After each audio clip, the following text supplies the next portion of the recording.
Los días pasaban y la identidad de Jesús se volvía más evidente, al menos para algunos. Las señales eran claras, los milagros irrefutables, pero el mensaje seguía chocando con las expectativas de muchos. Una mañana, mientras caminaban cerca de Cesarea de Filipo, Jesús se detuvo y miró a sus discípulos. Había algo solemne en su mirada. ¿Quién dice la gente que soy?, preguntó. Los discípulos se miraron entre ellos, sabiendo que aquella pregunta no era casual. Unos dicen que eres Juan el Bautista, dijo uno. Otros, que Elías. Y algunos creen que eres Jeremías o algún profeta. Jesús asintió lentamente. Luego fijó sus ojos en Pedro. ¿Y ustedes, quién dicen que soy? El silencio fue tenso. Hasta que Pedro, con los ojos bien abiertos y el corazón ardiendo, respondió con fuerza. Tú eres el Cristo, el Hijo del Dios viviente. Jesús sonrió. En ese instante, el viento pareció detenerse, como si el universo reconociera la verdad dicha en voz alta. Bienaventurado eres, Simón, hijo de Jonás, dijo Jesús, porque esto no te lo reveló carne ni sangre, sino mi Padre que está en los cielos. Y yo te digo que tú eres Pedro, y sobre esta roca edificaré mi iglesia. Los demás discípulos quedaron asombrados. ¿Una iglesia? ¿Una comunidad edificada sobre Pedro? ¿Qué significaba todo aquello? Pero antes de que pudieran preguntar, Jesús les advirtió con seriedad. No le digan a nadie que yo soy el Cristo. El anuncio del sufrimiento.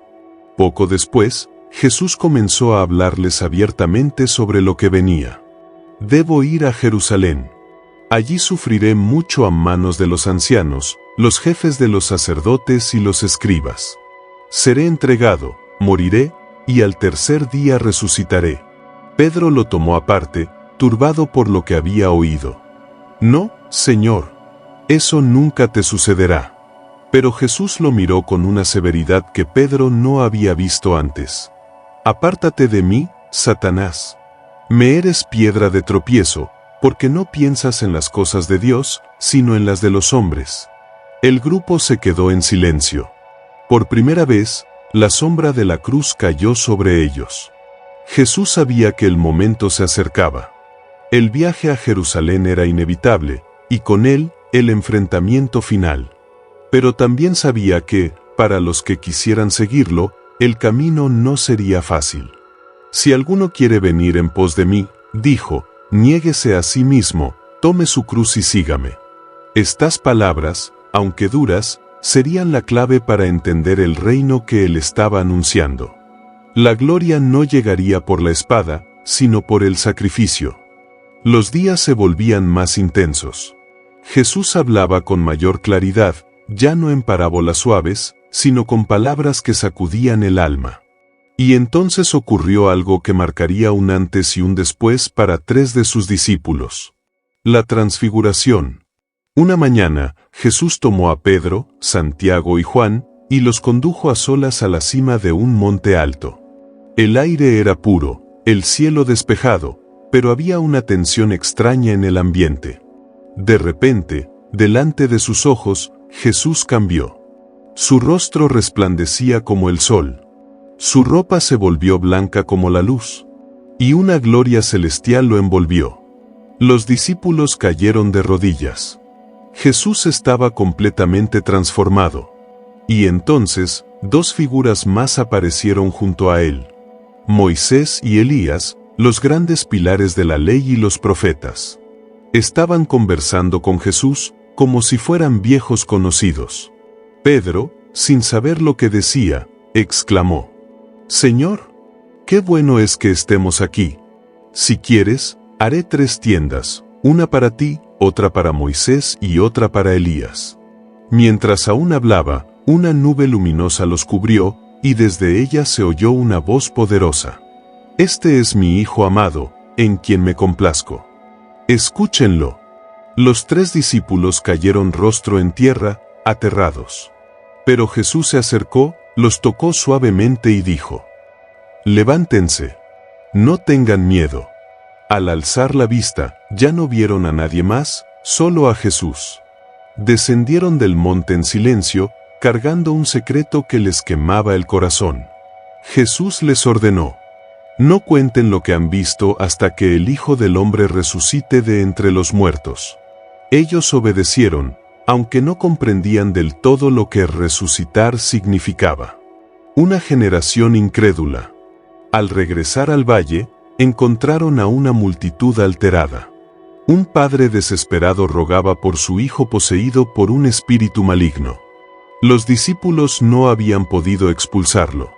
Jesús suspiró: oh generación incrédula y perversa, ¿hasta cuándo estaré con ustedes? Se acercó al niño, reprendió al demonio, y el muchacho quedó sano al instante. Más tarde, en privado, los discípulos le preguntaron por qué no habían podido echar fuera al demonio. Jesús respondió con calma: por su poca fe. Si tuvieran fe como un grano de mostaza, podrían decirle a este monte: muévete de aquí allá, y se movería. Nada les sería imposible. Una nueva lección se sembró en sus corazones.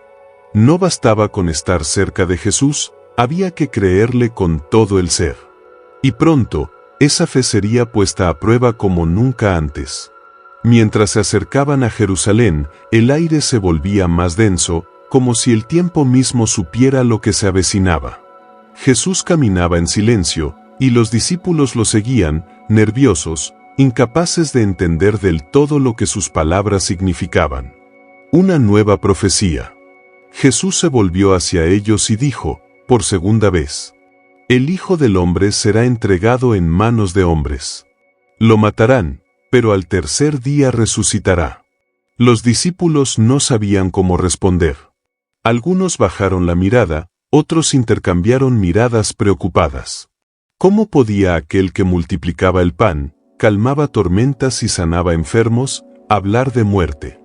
El tributo del templo. Al llegar a Capernaum, unos recaudadores se acercaron a Pedro.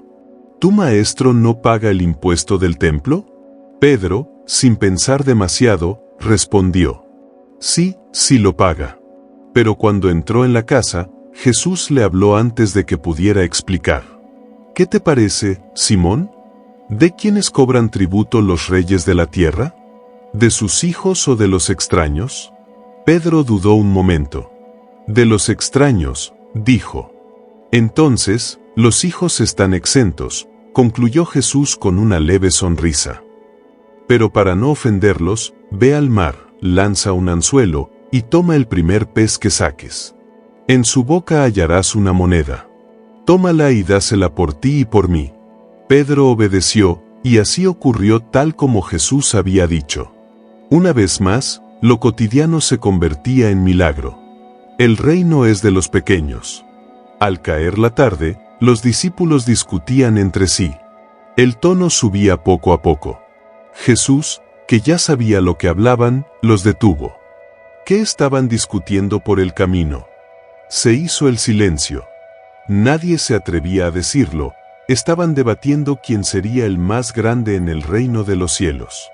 Entonces, Jesús se sentó, llamó a un niño pequeño, y lo colocó en medio de ellos. Lo abrazó. Les aseguro que si no se vuelven como niños, no entrarán en el reino de los cielos. El que se humilla como este pequeño, ese es el más grande. Los discípulos miraron al niño con otros ojos. En su inocencia y confianza, encontraron una verdad profunda. El reino no era para los poderosos, ni para los sabios. Era para los humildes, para los que confiaban sin reservas. Y mientras los corazones se abrían un poco más, Jerusalén se acercaba. La ciudad que mataba a sus profetas. Estaba a punto de recibir a su rey. La sombra de Jerusalén ya se dibujaba en el horizonte. Pero antes de entrar, Jesús quería dejar claro a sus discípulos lo que significaba pertenecer verdaderamente al reino de los cielos. La parábola del siervo despiadado. Pedro, aún inquieto por los conflictos entre ellos, se acercó a Jesús. Señor, ¿cuántas veces debo perdonar a mi hermano cuando peque contra mí? ¿Hasta 7 veces? Jesús lo miró con ternura y firmeza. No te digo hasta 7, sino hasta 70 veces 7. Y entonces les contó una parábola que los haría reflexionar profundamente. Un rey quiso ajustar cuentas con sus siervos. Uno le debía 10.000 talentos, una deuda imposible de pagar, y al no tener con qué saldarla, el rey ordenó que fuera vendido junto con su familia. El siervo cayó de rodillas, suplicando: «Ten paciencia conmigo y te lo pagaré todo». Movido a compasión, el rey perdonó toda la deuda. Pero ese mismo siervo, al salir, encontró a un compañero que le debía una pequeña cantidad. Lo tomó por el cuello y le exigió el pago. Su compañero le rogó: «Ten paciencia conmigo». Pero el siervo no quiso escucharlo. Lo mandó a prisión. Al enterarse, el rey lo llamó. «¿No debías tú también tener misericordia, como yo la tuve contigo?». Y lleno de indignación, lo entregó a los verdugos hasta que pagara toda la deuda. Así también hará mi Padre Celestial con ustedes si no perdonan de corazón a sus hermanos. Los discípulos escuchaban en silencio. Las palabras de Jesús desnudaban su orgullo, su rencor oculto, su falta de compasión. Jesús y los niños. Mientras avanzaban, algunas madres se acercaron con sus pequeños, deseando que Jesús los bendijera. Los discípulos intentaron alejarlas, pensando que interrumpían algo más importante. Pero Jesús se molestó. «Dejen que los niños vengan a mí, y no se lo impidan, porque de los que son como ellos es el reino de los cielos».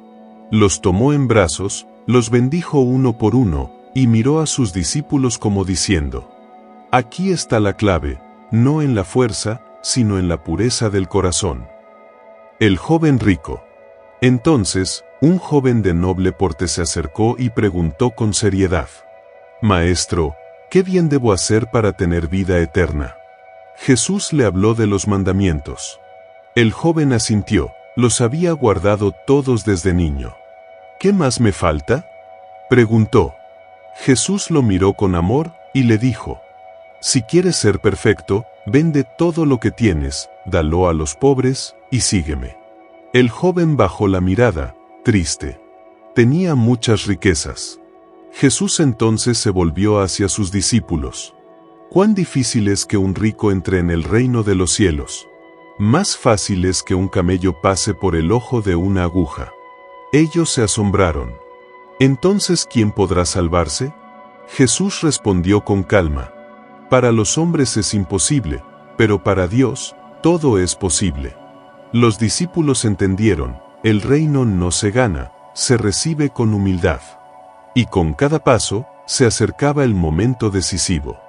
El sol comenzaba a caer sobre los olivos. El camino hacia Jerusalén ya no era una línea en el horizonte, sino una realidad que se sentía en los huesos.